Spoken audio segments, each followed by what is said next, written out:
Denji is not going to give in to these cult organizations very lightly. You can come to him, and even if the church is named after him and practically worships Chainsaw Man, that's not enough. You can come at him and tell him you're going to have all the free food and money you could possibly want. You could eat steak every single day.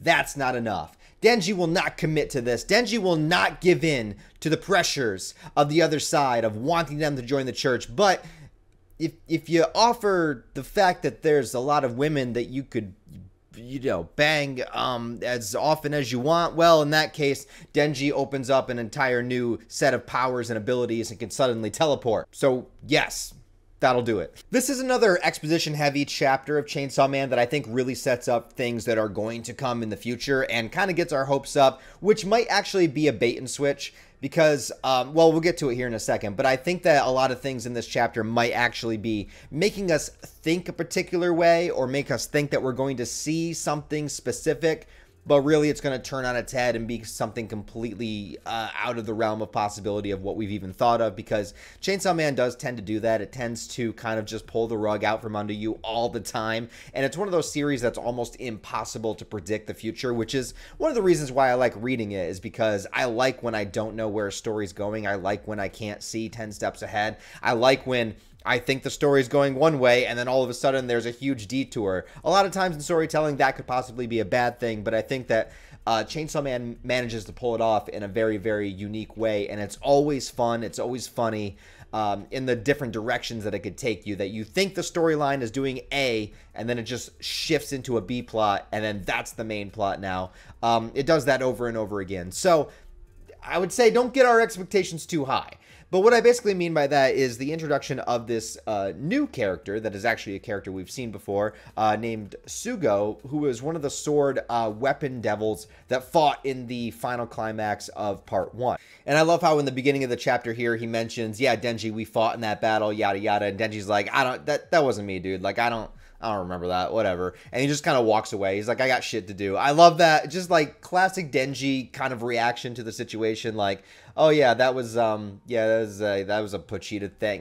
Dude, I don't know what's going on, man. All right, I gotta go. It's just, I don't know. It's just like perfect reaction from him. Then the new character introduces himself as Mirisugo to the class, and immediately all of the girls in the class just find a liking to him. They just think he's hunky. They think he's attractive. They're all interested in him, which is even more hilarious to Denji, who they've never really shown interest in whatsoever. Denji, of course, has the worst luck with women on the face of planet Earth. And of course, they all just immediately go towards the new guy. It's even more insulting when they mention the new guy kind of looks like Denji combined with somebody else. So it's like, Denji is almost attractive enough to get their attention, but never quite made it. But this guy just approaches on the scene and just immediately has all these women flock to him, which just causes these reactions from Denji, which are hilarious, which segues in perfectly to Denji being the chair for Mifune, basically showing that no matter how much Denji progresses, no matter how much he goes through, he always reverts to default settings of just being used by somebody, being a simp for somebody, being used and abused, constantly. And I think a large part of what this chapter is trying to do is kind of make you question what is control and what is not, right? Because the new guy comes up, sorry, I keep forgetting his name, Sugo. Sugo comes up, and he basically tells Denji to join the Church of Chainsaw Man. And there was a time where I was thinking that Yoshida and Fami, the Famine Devil, were kind of, at least, if not working together, kind of trudging towards the same result, right? They're trying to accomplish things in different ways. They're trying to stop this oncoming apocalypse. They're trying to do something when the Death Devil finally arrives to use Denji for their purposes. I kind of thought that maybe they wanted to use Denji for the same reason, where Yoshida asked him, do you think Chainsaw Man would be powerful enough to eat death, which would eliminate death from the world, which would be really weird and probably catastrophic. I'm not actually sure what the consequences of that would be. It seems like it would be pretty dire if human beings just no longer feared death. it seems extremely destructive, not to mention the fact that it's a primal fear, so it's something that kind of has always existed. But Famine has also mentioned the fact that she doesn't want the world to end. She doesn't want this apocalyptic sort of prophecy to come true. So they have a similar goal, I would imagine, but maybe they're going about it in completely different ways, because it seems like on the Famine side, there's this Church of Chainsaw Man, there's the fake Chainsaw Man, there's something going on there. And on the Yoshida side, he's trying to keep Denji under wraps, trying to make sure Denji doesn't turn into Chainsaw Man. He's trying to, like, keep Denji kind of locked away. You know, he's got free reign, but keep Denji locked away, keep Chainsaw Man, I guess, locked away until they need him for a specific purpose. So it seems like they might have similar goals, but not the same. So Sugo is basically here to recruit Denji, but the question is brought up whether or not he is still being used in a particular way, because he brings up when he was under control of Makima, and he says now that the weapons are with the Church of Chainsaw Man. Now, does that mean that the other characters that Denji fought are there, including what everyone wants to see, which is Reze? Everyone wants to see her come back. By the way, I still don't know if I'm pronouncing her name correctly. I say Reze. I don't know if that's right, but the bomb girl. Everyone wants to know if she is still alive, if she is, well, resurrected, or if she is back, and if she is with the Church of Chainsaw Man.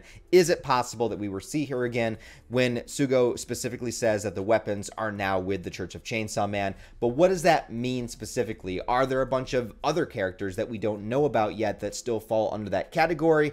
Or is it the characters that we've seen before?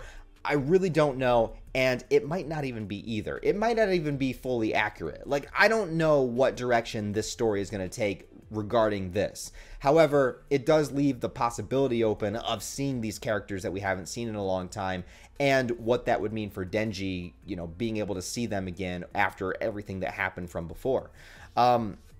And it also brings into question of whether or not Sugo is actually still being used and manipulated or not, because it seems like this is a very cult-like environment, and he is happy to have the freedom, and that's why he respects and appreciates Denji and Chainsaw Man for kind of releasing him from Makima's control.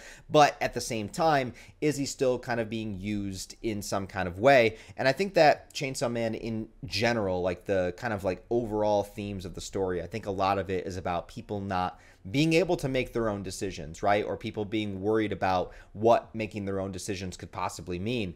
And so are we in a situation now where, you know, he believes he's making his own decision, but really it's just all under the guise and manipulation of somebody else? So that could still be something that is progressing there, which causes Denji to unlock his new secret special ability, teleportation, which is fucking hilarious. And look, I don't think that we should actually, like, think too deeply on this. I think that this was primarily a joke in the manga. I don't think that we should think too much about Denji teleporting.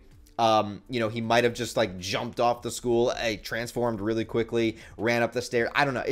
I don't know. I wouldn't think too deeply about it. To me, I just thought it was like a hilarious moment, but maybe there is something more to it. I don't know. I just kind of got a kick out of it, but I don't know if it's supposed to be anything more than that. But anyways, it's funny because the look on Denji's face actually in these final 2 pages. Now, he does say, you know, join us and you can sleep with all the girls you want, and that does get Denji excited, but his face in the next couple panels doesn't really seem like somebody that's too stoked about it.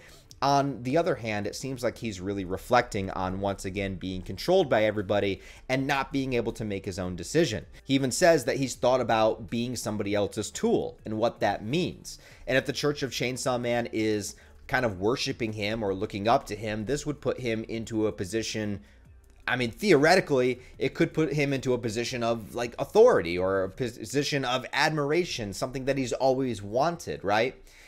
Even though he's wanted that normal life that he has now, which is completely dissatisfying. So I don't know what his response would exactly be when he arrives there. I guess it's going to depend on how he's introduced and how other people look to him. Like, if he's introduced as just Denji, or if he's introduced as, hey, this is the actual Chainsaw Man.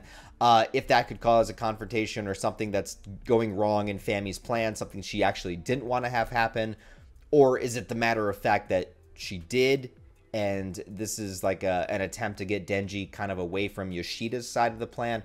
I really don't know. I'm okay with not knowing because I enjoy the potential and the possibility of all of the different directions this story can go.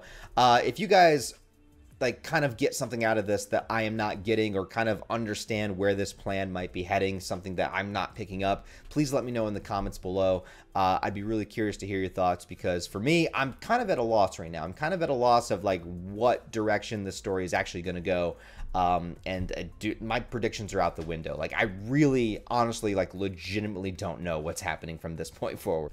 But anyways, guys, if you enjoyed this review and discussion, please give it a like and a comment to help it out in the algorithm. I'd appreciate it if you did so. And if you want to support the channel on a deeper level, I do have Patreon, channel memberships turned on, merch store, and all the various social media links where you can follow me down below. Other than that, guys, I hope you have a wonderful rest of your day, and I'll talk to you next time.